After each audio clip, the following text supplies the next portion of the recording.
Alton Towers is described as some as being the UK's answer to Disney. It literally is the closest thing, telling you a magical story with most of the rides that are on the park, and of course wanting to break records with their new rides that they get installed on near enough a yearly basis. This is the Smiler. Holding it together at 12,000 volts. That means it needs a lot of inspections.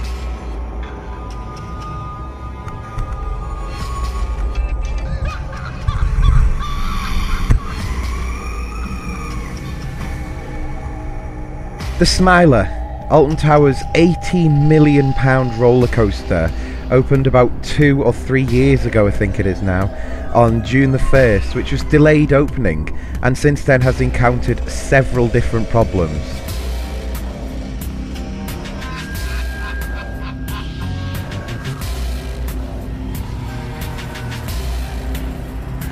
At the time of filming this, the Alton Towers theme park remains closed to the public.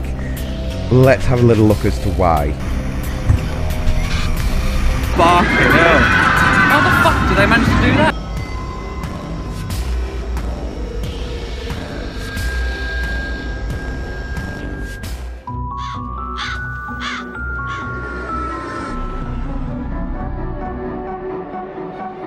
Join us.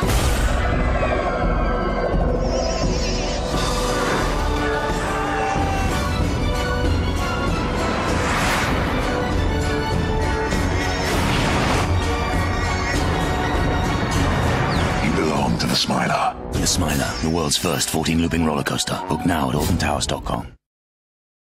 It appears that there has been what we can only call in the amusement industry a major incident at Alton Towers, and a lot of people are looking at the different things that could have contributed to this accident taking place in the first place. There are several really interesting things that could have happened which explain the incident. I should point out at this point in the video that yes, people were severely injured, and we're not going to be looking at their cases at all because it is very, very unfortunate in the fairground industry when people get injured. What we need to do first off is to take a look at the sort of timeline that we can build up of things that we already know and try and decipher from that exactly what has gone wrong. Within 10 minutes of impact about to take place on the Smiler, it appears that the ride has encountered some technical difficulties. Now at this stage, Alton Towers, nor the technical team or any staff will actually speak out and say what those problems were, but we do know as a result of those problems, train on the track was sent around empty, which is a pretty much standard thing to do. If something has gone wrong on a roller coaster at any theme park, they will send like a test car around just to make sure that it makes it round okay. What should have happened with this is pretty much standard in other theme parks, that they should have waited for that test car to come back into the station before even letting people climb onto the ride. It appears that Alton Towers did not do that, however. Within 5 minutes of impact, people were loaded in to their train. Within 3 minutes of impact, the train was actually sent on its way, and that means very few chances to stop it from going any further. Within 1 minute of the impact, the staff were warned by several members of the public that one of the trains had stopped on the track, that it had gone up to go upside down and carry on with the ride, hadn't made it on the loop, and gone back down to one of the resting points. 0. Impact was made. Fucking spider class is closed into another one. Oh, what, mate? Hang on.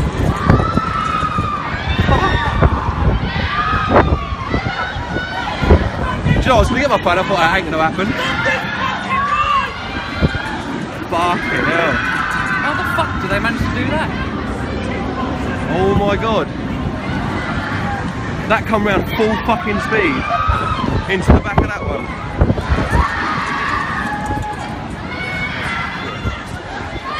Fuck. That was full speed. I know.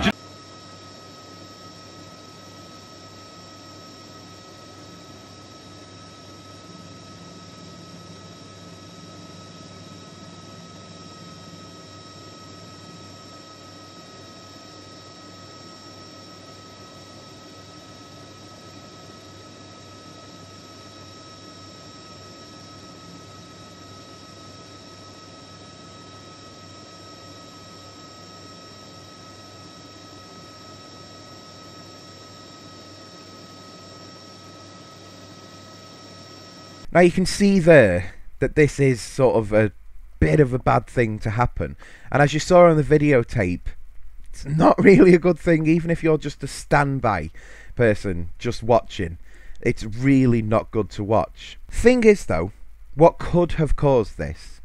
You know, these days roller coasters are not just like the ones that I was used to doing, which you just press a button and it goes.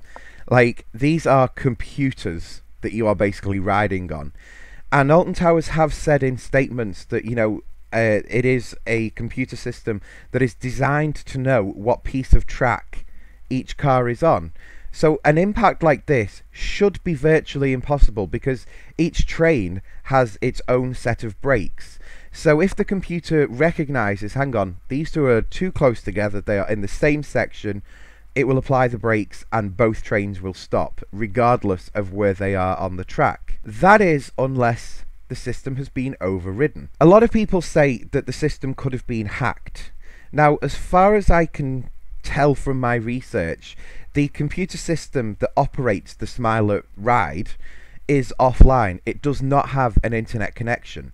So there is no way that an outside source could have hacked that ride in order to make this happen.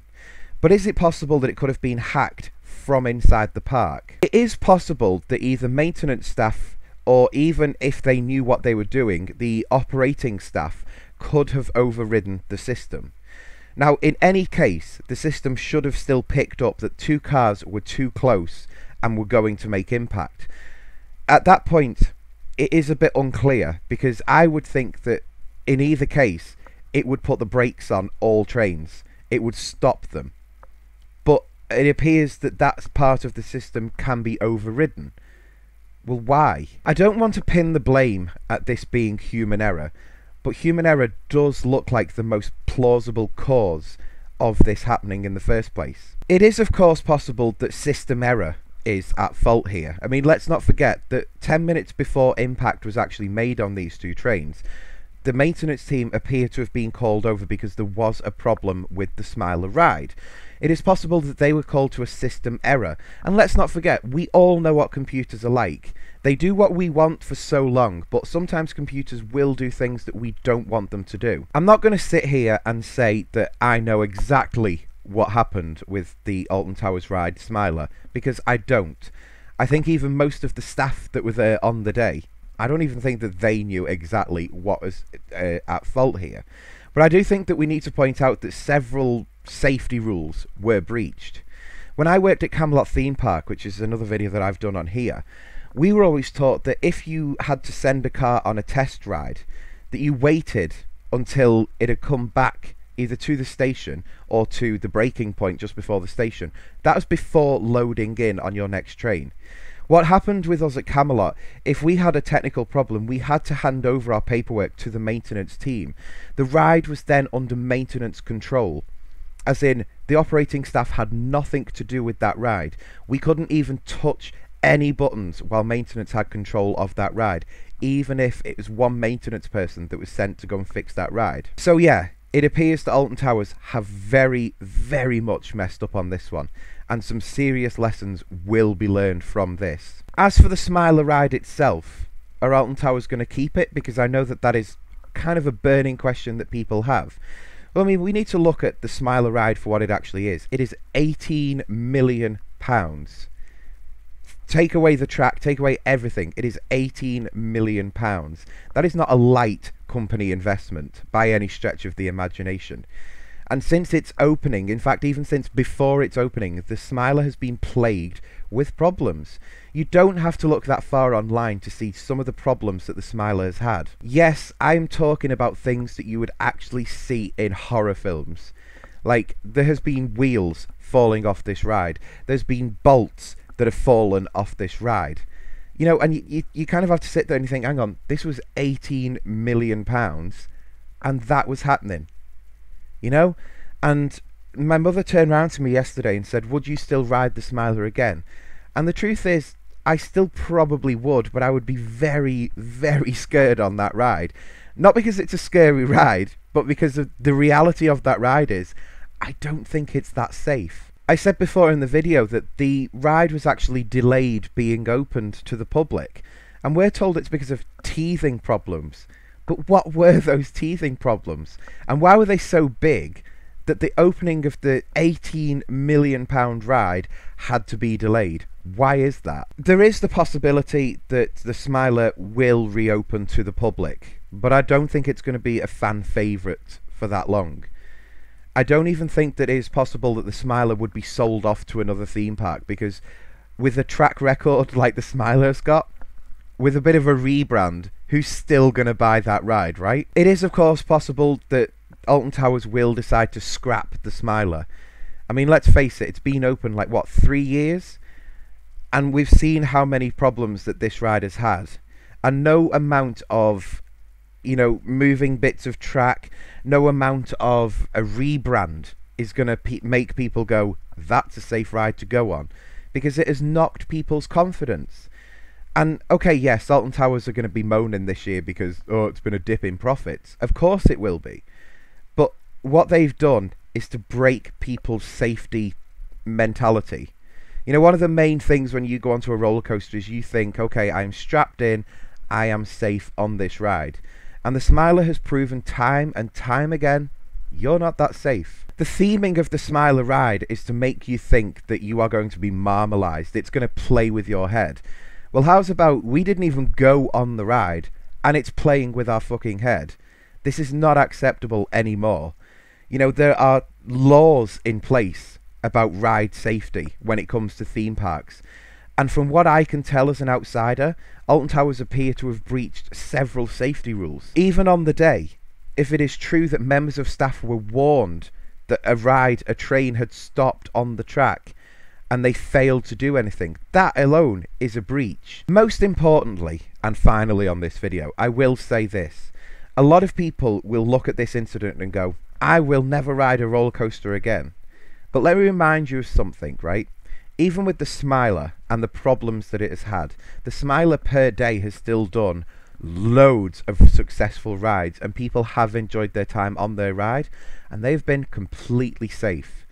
Other roller coasters around the world that have had accidents on them, people have still ridden. More people have still ridden them and come off absolutely fine, to the amount that those that have gone on and come off injured. That's a true statistic. It is still a true statistic that if you drive on a road to go to a theme park, you're more likely to be injured on that journey than you are on any theme park roller coaster. So don't be put off going on other roller coasters because of what has happened on the Smiler. Other theme parks, and certainly Alton Towers in the future, they're going to be buckling up on their safety. Trust me, over the next couple of years, you're never going to be safer on any roller coaster because of what has happened on the Smiler.